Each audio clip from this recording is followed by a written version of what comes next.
96% of millennials claim that being a witness for Jesus Christ is an important part of their faith. Yet 47% say that it is morally wrong to practice evangelism.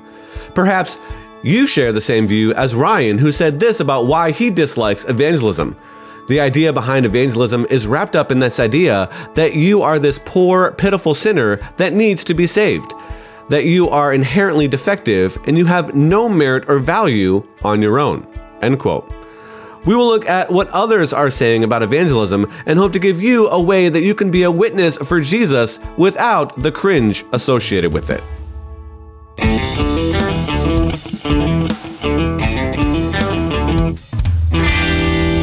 Welcome to Christianity Still Makes Sense, where we are making sense of the doubts that can deconstruct our Christian faith with near apostate and now pastor and apologist, Dr. Bobby Conway. I'm your host, Tim Hall. If you are doubting, you are welcome here. As we always love to hear from people, please let us know your thoughts in the comment section of this video on our YouTube channel. Now, Bobby, I think Ryan's sentiment is shared by many, both Christian and non-Christian, and it can be seen here in this clip of Ray Comfort, where he is in a crowded street, surrounded by a small group of people, and he is speaking loudly at one person. Let's take a look at this clip. Jesus said, whoever looks upon a woman to lust after her has committed adultery already with her in his heart. Have you ever looked at a woman with lust? Are you homosexual? Whether I'm gay, bisexual, straight, or whatever, it doesn't matter. And I like that all the fact that I love God and love Christ is more important. So you love Jesus Christ? Yeah. Well, he's the one that said he's the only way to God. Yeah. He's the one that said only he can forgive sins. And if you've lied, you're in trouble. You'll end up in hell. I don't want that to happen to you. Bobby, what was your reaction when you first saw this clip? You know, as I sit there and listen to this with you, Tim, one of the things that comes to mind is how important it is to have a proper approach and understand the culture we live in. I think that Ray Comfort, obviously, what I could say positively is he's definitely, a committed Christian. He's got amazing boldness. If only the church would have a grain of sand of the kind of boldness that he has. But I do know that Ray's approach is to begin with the law. And so that approach kind of gets you off to a bad start from the beginning, from hello. What ends up happening is he wants to say, as he takes the scriptures, because the Bible does talk about, this idea of the old covenant that sits behind the new covenant, that basically the law hammers us. It shows us that we're desperately wicked, that we've fallen short of the glory of God. And so he wants people to realize that everybody is jacked up. And so even like we read in the New Testament, if you've just sinned in one way, you're guilty of breaking the whole law. So he wants to show that even if you've broken one sin, well, that's just as good as breaking the whole law. In other words, that will separate you from God. It's not that there's not more consequences for somebody who sins more or does actions that would be more reprehensible before God. It's just that one sin makes us as if we were guilty of breaking the whole, because it only takes one sin to be separated from God. Now, the struggle that I have with this approach is the fact that I already mentioned is it gets us off to a bad conversational start. And I think a better approach than taking the old covenant and contrasting it then with the new covenant is to start with creation and then go to fall and then go to redemption and restoration. And so I really feel like that is a much more approachable way to connect with people. So you're starting evangelism by saying, when God created us, it was originally good. We weren't born into this fallen world. We were created in his image. We were created with a purpose. We were created to know him. And yet we rebelled. And what we see in the garden in the fall in Genesis 3, that's replicated in all of us, that we've all just denied God and went our own way. But the Bible then, from Genesis 3 forward, is a story of a Savior who's coming to redeem us. And that then points to this redemption side. And so then we can talk about what redemption means and then this ultimate restoration. And I really do feel like that what Ray's saying, it's not that what he's saying is not true. It's how he's saying it. And the content where he picks up, I think he should front load it with the fact that this isn't the way it was always meant to be versus the way he starts to can build a lot of enemies. And I'm not saying that he hasn't had effectual impact at times. I mean, of course he has, but could he even be more effective? Right. I think that's a really good point. Like, what is the level of effectiveness that we might see, or just an everyday conversation? I mean, this is something that he does on a regular basis, but you can see that the people around him, even in that conversation, if you watch kind of the full, 8-minute clip of that conversation, it doesn't seem like that they're getting anywhere. It doesn't seem like any light bulbs are going on, kind of anywhere. So, I asked several people on social media what their thoughts of evangelism were, and Peter says that he doesn't like the turn and burn sort of evangelism. And while there are much stronger examples out there than what we just kind of saw in that clip from Ray Comfort, why do you think so many Christians tend to start with this tactic? Well, it's interesting, Tim. I don't think many Christians do start with this tactic. I think some do, and the ones that do really stand out. I think about the time when I was in Bellingham, Washington, and I was recording for Logos there, and I walked outside, and here was this guy. He parked right outside of Logos Bible Software, and now called Faith Life. And I walked out. I was going to get a coffee, and he had these signs up, turn or burn, and letting us know that, all the people that God hates. And I was really bothered. Because he was just screaming. He just seemed so filled with hatred and anger and self-righteousness. And I walked up to him and just said, man, do you think this is the best approach here? I mean, nobody's really listening to you here. You're just frustrating everybody unnecessarily so. It's like we shouldn't be trying to frustrate people. We should be trying to win people to Christ. And if they get frustrated in the process, then that's different. So I challenged him on this, and then he started, asking me about, where I'm at. And I told him I believe in Jesus, and I laid out the gospel, and he wanted to tell me that I was lost, that I don't know the Lord. And so basically he was so passionate, Tim, about his turn or burn method that he ended up telling me that I was lost because I didn't agree with his method.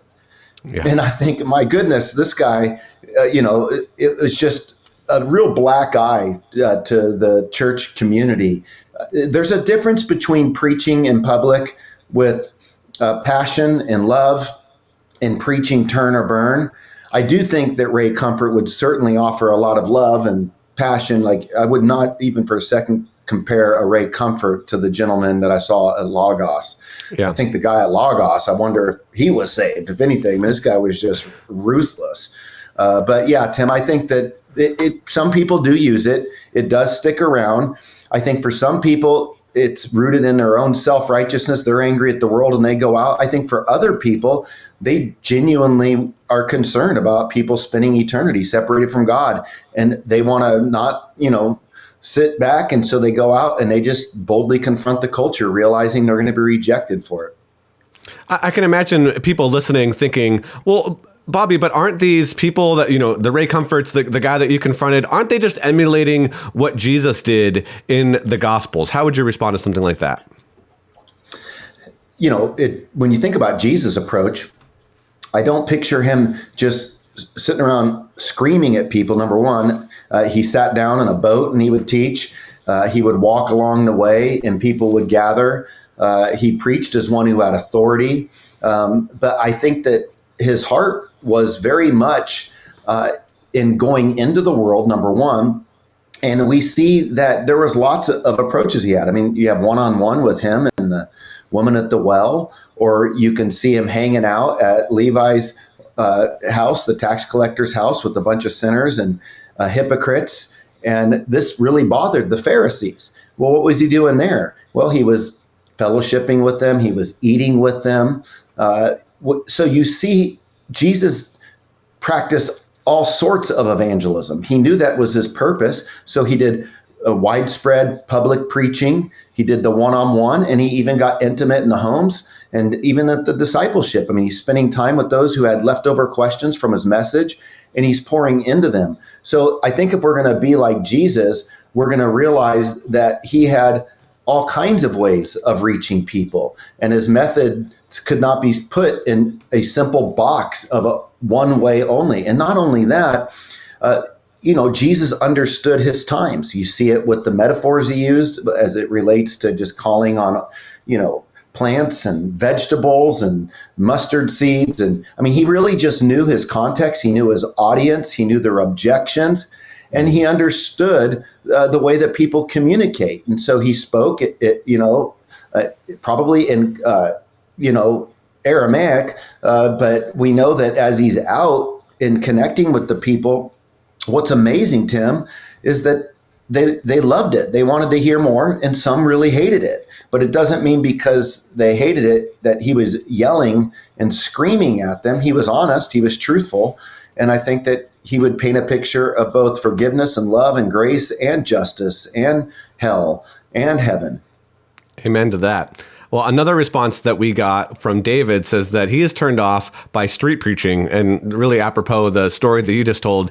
David said, I don't think that it's sinful or by definition wrong, but usually it's done in not a winsome way. And usually it's just yelling and being a stumbling block for people. I want us to kind of look at another clip from someone doing street preaching in Chicago and then get your response. If you live in sin, if you live in wickedness, you're going to reap death. But if you sow to the Spirit, you will have everlasting life. Jesus is saying by prayer, by humbling yourself, by opening your up to His Holy Spirit, He will give you joy. He will give you peace in the secret place. But how do we get to the secret place? Do we go there through church? Do we go there through religion? No, it's not through the crystal. It's not through astral projecting. It's not through witchcraft, not through a tarot card reader. It's through Jesus Christ, because there's only one mediator between man and God. So, Bobby, does this look familiar to you? As I know it does, because you just told a story. But have you ever done something like this in the past in your previous, vivacious evangelism days? Absolutely. This is part of my story, Tim, as it relates to evangelism, and note just the difference between this presentation and what we saw with Ray Comfort's. The other one seemed a little bit angrier. This one just felt like, man, I'm just pleading for you. I'm passionate for you. And I think that that's the kind of preaching, if we're going to go out into the streets, let people know that there's a purpose. I mean, we also have to think about the kind of setting that we go into and where it might be most digestible to people. And that can really be on college campuses. And so when I was in college, I had a few different types of ministries. Tim, I was so burdened for ministry that I just started creating ministry. It wasn't like I was waiting for people to give me opportunities. I went and got them. I went to a nursing home, and I would go to a nursing home with a little jukebox, and I would play music, and I would love on the elderly and pray with the elderly, and I would give them a gospel message. And I really started learning how to preach in a nursing home that I just initiated on my own, and through preaching on the local campus there at the University of Central Arkansas. I left California, married my wife in Arkansas. And funny enough, I was witnessing to 50 to 100 people a week when I was working as a security guard at Verco. I literally can remember opening up the white pages. People might not remember that, but there was a time when you had to look up people's phone numbers. And I just started looking up people in the community that I lived, and I started calling them and cold turkey. And I know you don't know me. I'm just calling our community to check in on people's spiritual status. And I would just start witnessing. I never made it all the way through the phone book, but that's how burdened I was. I found myself praying over my yearbooks from high school, Tim, for the lost people that I went to school with. And then, I can remember reading a chapter called Into the Open Air by George Whitefield. And, not by George Whitefield, by Arnold Darlingmore, who wrote, a biography on George Whitefield. And in the chapter called Into the Open Air, well, George Whitefield was the Billy Graham of his day in the First Great Awakening. And I found myself thinking about what was going on there in the 18th century, and I just felt burdened, and I went out and I started preaching. I remember standing on a bench preaching, and then I started going out And I would just spend, 30, 45 minutes to an hour in prayer in this little chapel. And then I'd walk out the door on University of Central Arkansas and I'd start preaching when the kids were breaking between class. And my style was just passionately calling out to them to find their purpose, because I had just been rescued and my life had been changed. But nobody really listened.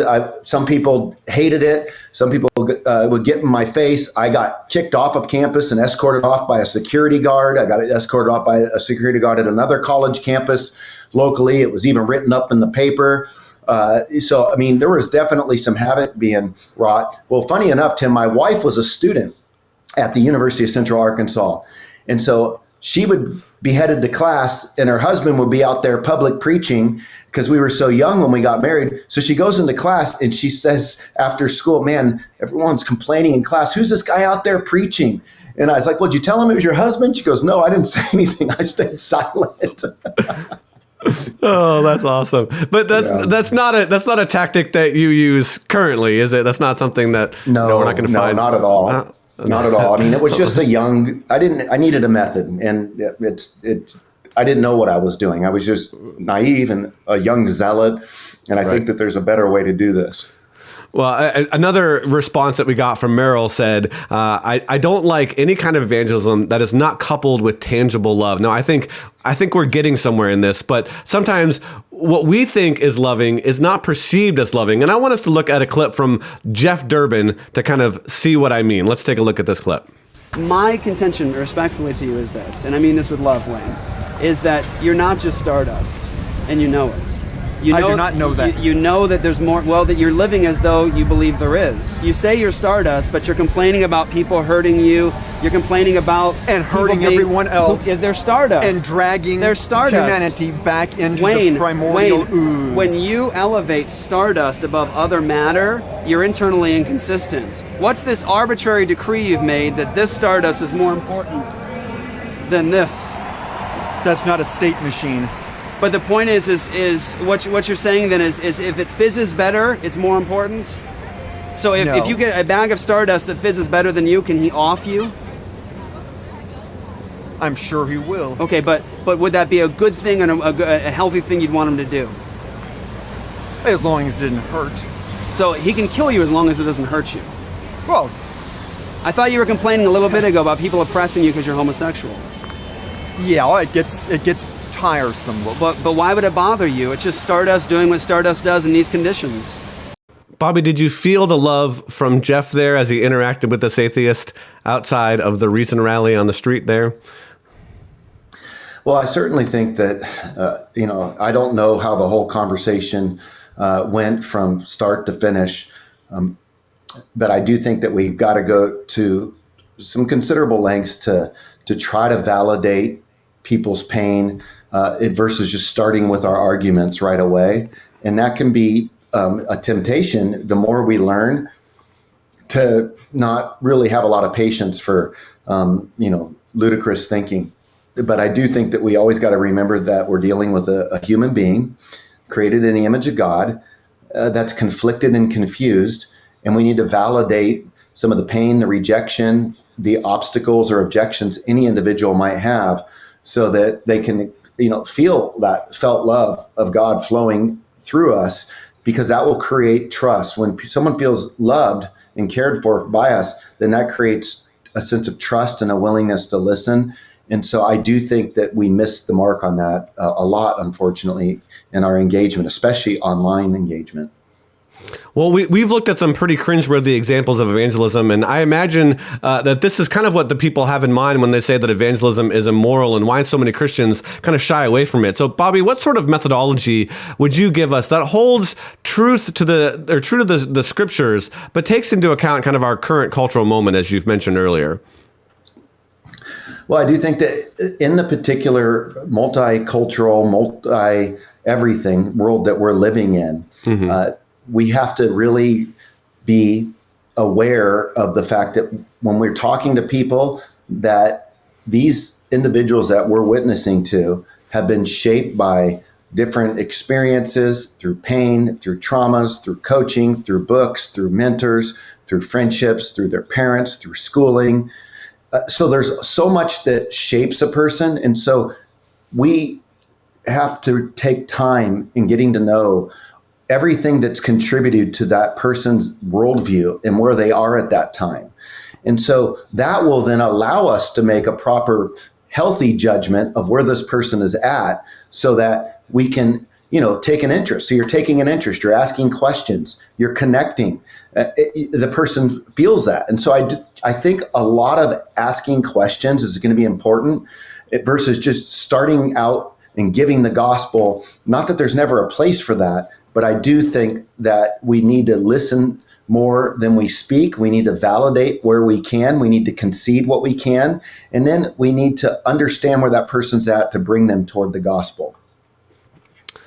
If you don't mind, I might add a couple things to that. Sure. I think having a solid understanding of kind of who we are in Christian, or what our Christian beliefs are, and we've done some videos on this. Kind of as you mentioned, getting good at dialogue, asking questions, helping them understand where that other person is coming from. Can you articulate their viewpoint as well as they would? They say, yes, that is my viewpoint. Can you do that? Are we charitable in our understanding of during the conversation, and can we work as a team to kind of try to figure out the root of our disagreement? I think those are some things to kind of keep in mind, and then focus on building the relationship is something that I would add. Absolutely. As well. I don't think, and again, maybe, but in those videos, I don't think that there's a relationship kind of after that conversation. And I think we see much more people move into the direction of Christianity when we start to build that relationship. Bobby, I want to end, you've developed this kind of gospel identity that ties into how we evangelize. Maybe you could lay out these different pieces of our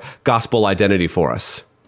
Sure. And it's bigger than just connecting to, how we do outreach. But, one important aspect to evangelism is before, we think about what to say, we need to also think about, who we're following. Are we properly mirroring Christ to the world? What kind of an example are we? Like in my book, The Fifth Gospel, where I quote Gypsy Smith, where he said there's 5 gospels: Matthew, Mark, Luke, John, and the Christian. But most people will never read the first 4.